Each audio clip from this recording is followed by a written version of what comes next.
Hello à tous, dans cette vidéo on va voir où et comment on écrit notre JavaScript. Donc première chose qu'on va faire, on va créer un petit dossier qu'on va appeler cours JavaScript.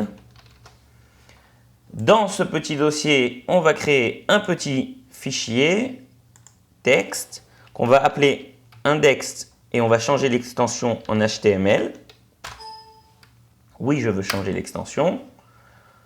Ok, donc voilà notre petit dossier avec le petit fichier dedans. Maintenant, ce qu'on va faire, on va ouvrir notre éditeur de code brackets. Voilà. Et ce qu'on va faire, on va le mettre comme ça, ce sera plus simple. Ok, maintenant ce qu'on va faire le mieux, c'est qu'on va ouvrir notre dossier avec le bracket. Donc je fais ouvrir dossier sur le bureau et je vais chercher le cours JavaScript. Le voilà. Et maintenant, je sélectionne le index.html. Donc, il est vide parce qu'on n'a rien créé dedans. Donc, maintenant, on va commencer à taper le code standard d'une page HTML. C'est ce qu'on avait vu dans le premier cours sur HTML et CSS. Donc, doctype HTML, le tag HTML, dedans le tag head et dedans le tag body. Voilà. Maintenant, où on écrit le JavaScript? Tout simplement dans des tags script. C'est-à-dire que là, je vais faire un tag script. Voilà. Et pour vous prouver qu'on écrit du JavaScript, vous savez ce qu'on va faire déjà? On va montrer qu'il s'agit bien d'une page HTML. Non, le mieux, ce qu'on va faire, on va fermer ça. Déjà, on va mettre un petit paragraphe dans le body. Mon paragraphe. Maintenant, je vais ouvrir cette page HTML avec le navigateur.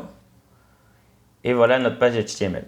Maintenant, pour le script, qu'est-ce qu'on a appris en JavaScript pour l'instant? On avait vu que la fonction log, console log, qui permet de loguer sur la console un message ou une variable ou enfin n'importe quoi.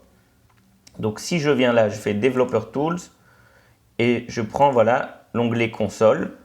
Donc maintenant, si je vais dans mon tag script et que j'écris console, voilà, .log et que par exemple j'écris hello, j'enregistre et je rafraîchis ma page, vous voyez que ici, ça a logué à la console hello. Donc de la page index.html à la ligne 5, ça correspond, c'est bien ça. Maintenant, ce tag script, on l'a mis dans le head, il peut très bien être dans le body. Juste pour vous montrer, ça marche aussi, ça écrit le hello. On va juste changer pour vous montrer que c'est hello 1, hello 1. Il peut être aussi en dehors du head et du body, c'est-à-dire sous le body. Voilà, on va l'appeler hello 2, hello 2. Voilà, maintenant, la façon la plus utilisée, parce qu'en général, un fichier JavaScript, ça se résumera pas à une ligne. Ce qu'on va faire, c'est qu'on va créer un fichier JavaScript. C'est-à-dire qu'on revient sur notre dossier. Ce qu'on va faire, on va faire new, encore un fichier texte, et on va appeler ça script.js. L'extension d'un fichier JavaScript, c'est JS. Voilà. Maintenant, vous voyez, là, il y a notre fichier qui s'est rajouté puisqu'on a ouvert le dossier. Donc, ce qu'on peut faire, autre chose, c'est utiliser l'attribut sur le tag script, l'attribut source.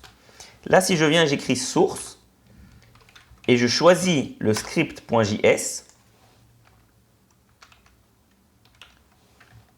voilà, et que dans mon script.js, j'écris du JavaScript, c'est-à-dire par exemple console.log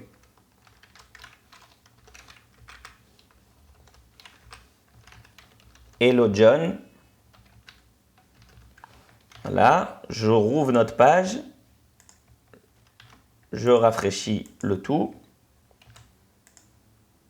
Vous voyez, ça a bien écrit hello John. Et là, il l'a pris pas du index.html, il a pris du script.js à la ligne 1. Ici. Donc, la façon la plus utilisée, c'est ça en général. C'est-à-dire qu'on va utiliser le tag script avec l'attribut source et on va mettre le lien vers notre fichier directement. Voilà.